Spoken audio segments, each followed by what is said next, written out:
Mark Howard has been training business owners for over 20 years with online business tools and strategies that help them grow and succeed. If you want to grow your business fast and save time, then keep listening. If you want to grow it even faster in less than 3 months, then visit www.BusinessMachine.biz. And now, here's Mark.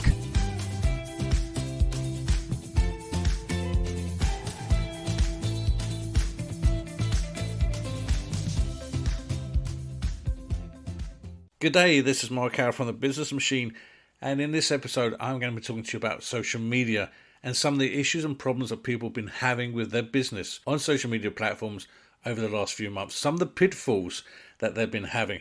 Plus, I'm going to be talking to you about engagement. How do you get people to engage with your social media posts? It's not difficult, it's actually quite easy, and as a bit of a bonus right at the end of this, I'm going to give you not one, not two, but 10 topics and questions you can be using no matter what business you're doing. You can be using right now to get better engagement on all your social media. Did you know that you can get even more from Mark Howard, including mini marketing sessions, one-to-one sessions, and even access to his private VIP Facebook group? Interested? Then head over to www.patreon.com/businessmachine and check out the different memberships he has on offer today. One of the main problems with social media and businesses on social media, and when I talk about social media here, I am talking LinkedIn, I'm talking Facebook, I'm talking Twitter, and I am talking Instagram. Now, even though I'm just focusing on those four, it doesn't mean that the information I'm going to give you in this podcast isn't just restricted to those four, because to be quite honest with you, you'll find the information I'm going to give you is across all social media platforms that are out there. Now, there's about 4 or 5 aspects at the moment with social media, especially when it comes to doing social media for businesses, where businesses are trying a little bit too hard right now. And because we've come out of this pandemic and people are trying to move forward and trying to do everything that's possible, trying to get back to where they want to be back to, but they're trying too hard. And this is having an adverse effect on their business, and it's having a massive adverse effect on their social media at the same time as well. And what you need to do is you need to sort of really go back to basics a little bit and ask yourself the question, why am I doing social media in the first place? What am I looking to achieve from social media? And in realistic terms, what you're looking to achieve is brand awareness, your visibility, and you're also looking to bring about trust, a trust element with people. It's only when people see your brand, and it's only when they trust and know and understand your brand, and that includes you as a person, by the way, will then people look to buy and sell from you. Now, this brings me back to the first point that I want to cover when it comes to all of this, and that is this. Number one is trying to sell. And you see this so many times on social media at the moment right now. And so many people are literally pushing their services. They're undercutting their services. Now, there's a couple of things you've got to look in here. If you're undercutting your services, you're actually doing worse for your business, because you're saying to people, this is the bottom line I want to go to. So never look at what your competitors are doing. Never try to undercut them, because really at the end of the day, all you're doing is you're saying, well, look, I can actually do this cheaper, and people are going to say, well, if you do it cheap, you're going to get cheap. And that's the bottom line. An example of this was recently I saw an advert on Facebook where someone's offering to do websites for $150, which is ridiculous. And you can see all the comments that this guy's got from people saying that, if you buy cheap, you're going to get cheap. And they're quite rightly saying that as well. Now, that's not saying you can't get a website for $150. Of course you can. But then you've got to put in aspects or put into the proposition of what you're actually going to be getting for your money. So stop trying to sell on Facebook and LinkedIn and everywhere else right now. And LinkedIn is particularly bad at this. I will say this at the moment. So many people pushing their services and products is ridiculous.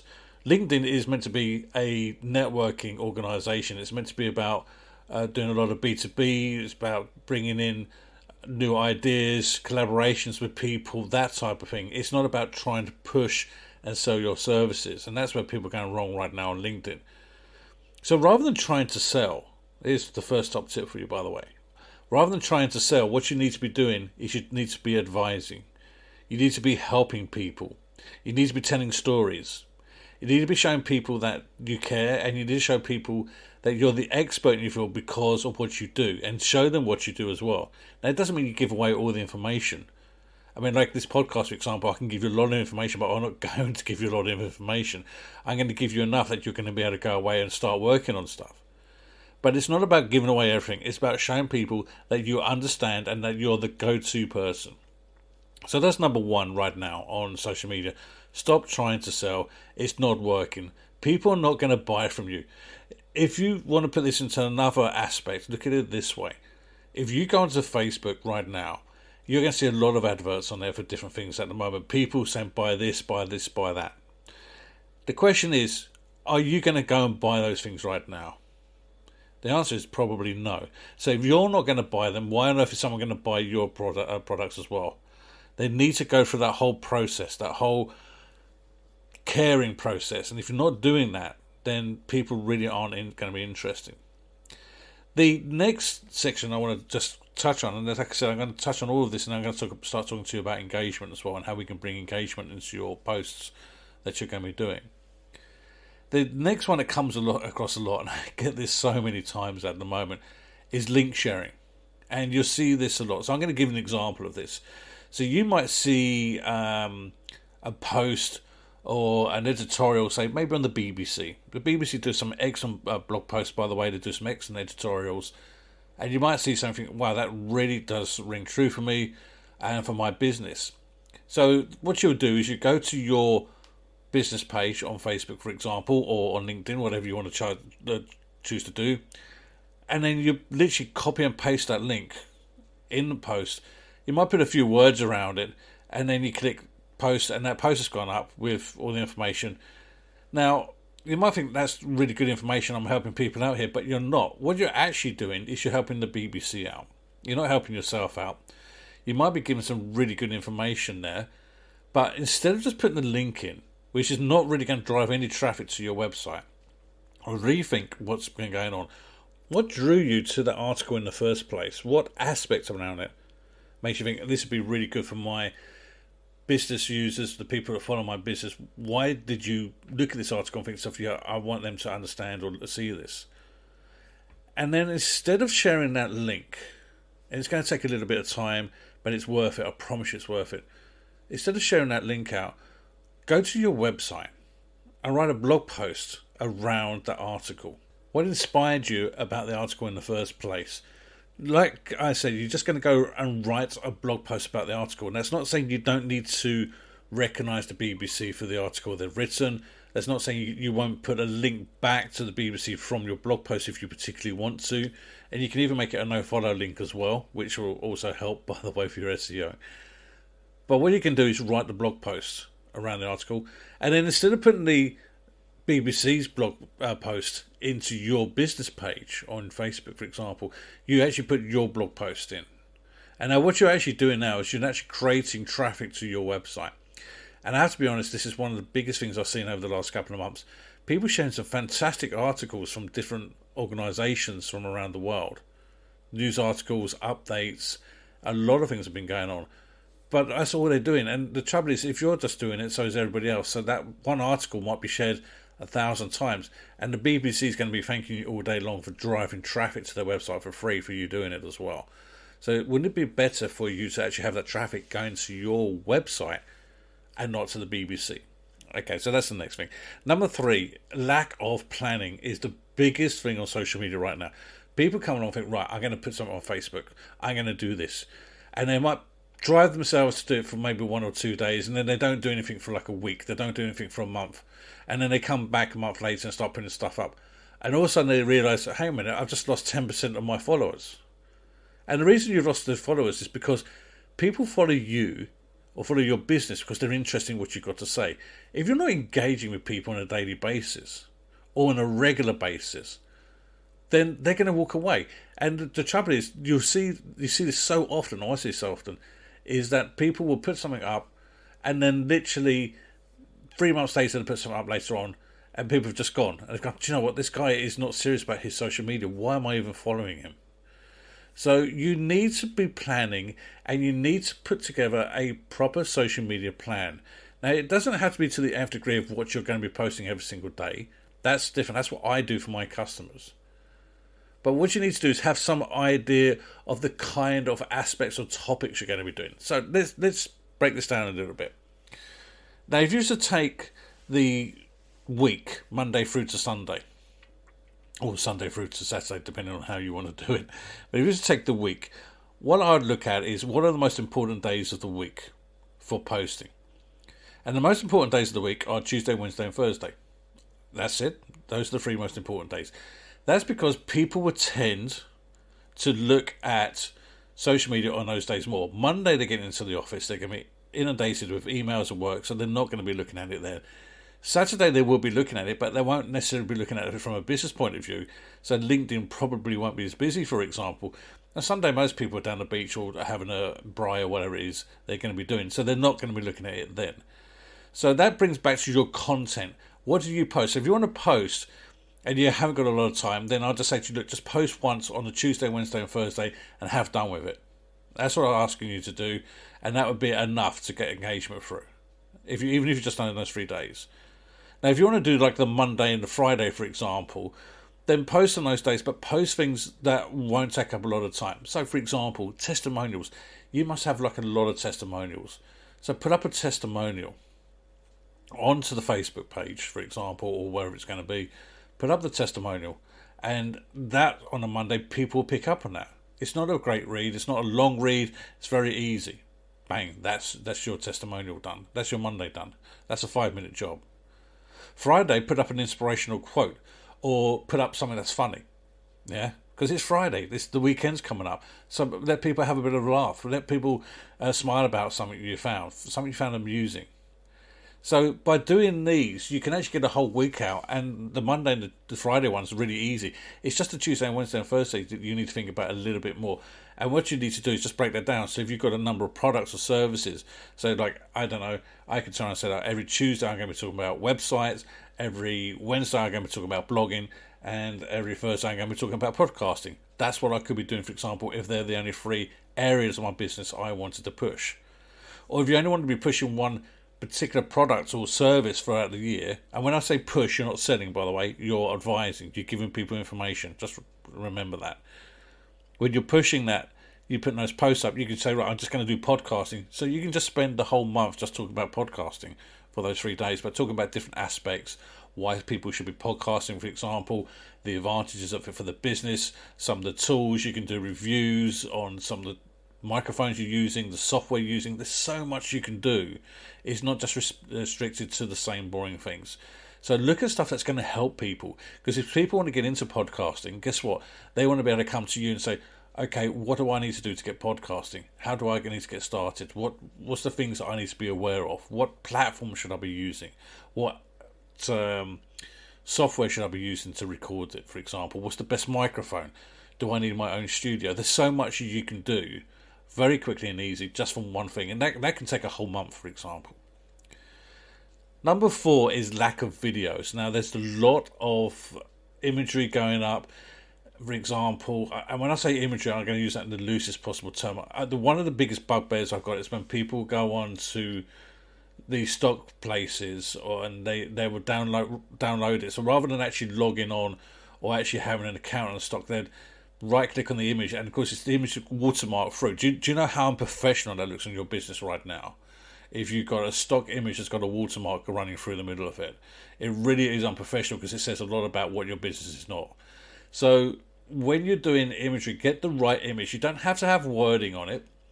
If you want to have some wording on it, maybe a headline or something that's going to catch people's imagination, and if you look at my social media, you just see that mine does have wording on it, and you haven't got the tools such as Photoshop, go to Canva.com. Canva.com is free.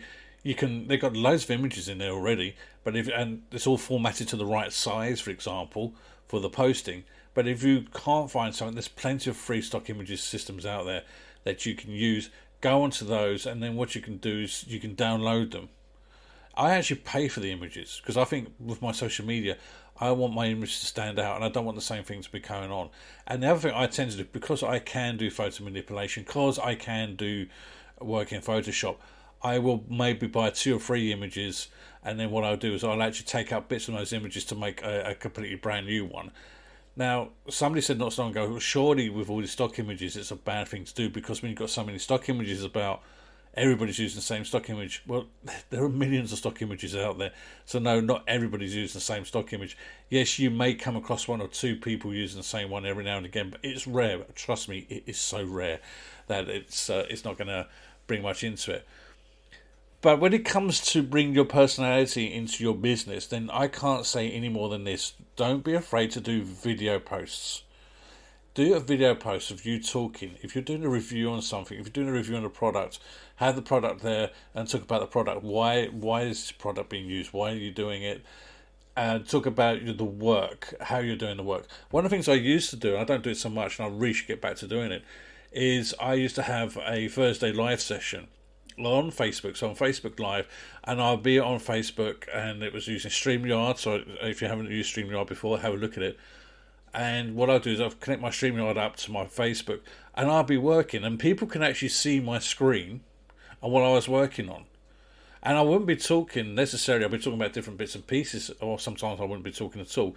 But if people will come on and actually ask me questions as I'm doing things, what are you doing there? How do you do this? So if I'm working on a Photoshop image at the time, and someone says, oh, well, that looks really cool, how did you do that? I can actually go back and show them how I've done that. And it was a live session. And that was really great. Now, I didn't get millions of people signing up or looking at this. Don't get me wrong. I probably had about 4 or 5 each week doing it. And it wasn't always the same 4 or 5, I'll be honest with you. But the point of the matter was, it was about sharing and showing people how to do things. And I wasn't giving too much away. And because people could see me doing it, it brought a personality to my brand. And that's the next thing. Videos really do bring a personality. So if you think to yourself, I don't like being in front of the camera, get over it. That's what I would say. Just get over it. Somebody said to me once, you know what, Mark, you've got a face for radio. And that's why I love doing podcasting. So this is, you've got a face for radio. And I laugh about that. And I don't like doing video work, but I will do it. Okay, so look to do videos and bring a lot more video work into your social media. And of course, the last aspect around all of this is, as I alluded to right at the beginning of this podcast, is about engagement. And engagement is so important, and it doesn't matter which platform you're on. You need to engage with people as much as possible. Getting the initial engagement is normally quite hard. It's normally quite hard. So I'm in a BNI group. So if I put something up which I need engagement for, and we've done this as a test to prove how effective engagement is, I would get the guys in the BNI group to go on and make a comment. Now, that's an important thing.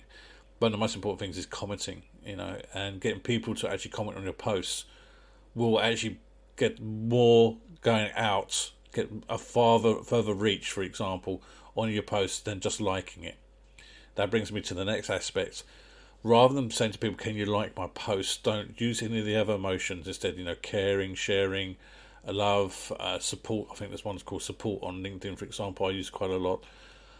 Confused, if you want to be confused. But, use a different emotion as opposed to just like, because everybody uses like at the moment, and Facebook's actually not ranking those likes up as high as they should be. So start to look at different emotions when you're engaging with posts, or asking people to engage with posts, for example, and just say to them, look, can you just leave an emotion on this post, and can you also write a small comment? Now, when someone writes a comment, for example, then make sure that you respond to those comments, is what I'll say to you. So do an emotion for that person's response, that comment, and then comment back to them. But when you comment back to them, don't just say, oh, thank you for the comment. Give them a question. Ask a question of them. Turn around and say, wow, thank you for the response. Why did you think this would be really important for you right now? Or just ask them the question, because that starts to get the commentary going. You've got to get the engagement going on your post as much as possible. And that's one of the best ways to do it. And one of the top tricks you can do as well with your posting, especially on YouTube, by the way, if you do this on YouTube, it's a great thing to do, is when you put the post up, is actually, the first comment, do your own comment underneath it. But again, the first comment is ask the question, or ask a question of the reader. So when they read the actual post, then they can see your comment underneath. So you're actually commenting on your own post. And that's another great way to start to get engagement going through. But if you want to start off right now with some topics and questions, I said I'll give you 10. So I'm going to give you 10 topics and questions you can be asking people that would just inspire them to comment. And also, it's another post you can do. So you're technically getting 10 posts that you can be putting out. So if you used to do this as a Friday post, for example, then you got just over 2 months worth of posts, of Friday posts coming out your way. So here they are. So topics and questions you can be asking. Number 1, what is something you wish you were better at? That's the question. Number 2, if you could travel to the future or the past, what would you pick and why? Now, can you see we're asking questions here? Okay. Number 3, what's your secret talent? With that one, what I would then do is actually respond to that post with my secret talent, so people know what my secret talent is. Number 4, are you a minimalist or a collector of shiny objects? Number 5, what's your idea of a perfect day? Number 6, what are you looking forward to most this week, month, or even year? Number 7, what 3 things can you not live without? Number 8, what's your opinion on, and give a related article, discussion, or even a customer interest? What's your opinion on this? Number 9, if you could choose only one season to live in, which would it be and why?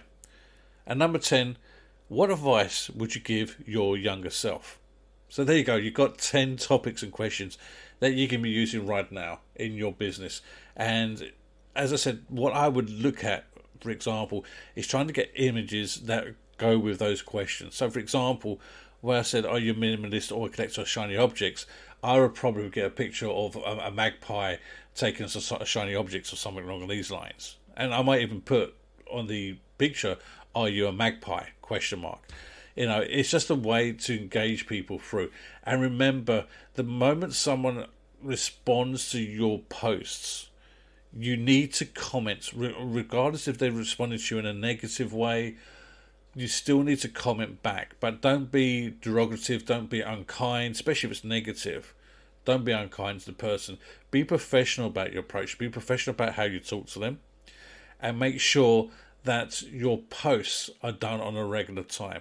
If you want to know more about social media posting, give me a shout. I'm happy to talk. And if you're interested in me doing these live sessions again on Facebook, again, comment below. I would love to know your thoughts.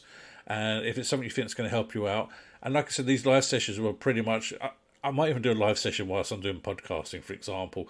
And you see how many times I've had to do this podcast. Believe you me, I don't do it in one take. Regardless of what anybody says, I never do these in one take. So if you're interested and you think, I'd love to see you, Mark, doing some work and seeing how you actually do work, then please feel free to comment below and I will let you know, and I'll let you know when it's up and running. Other than that, have a fantastic time in business. Enjoy your social media work, and I look forward to seeing you all real soon.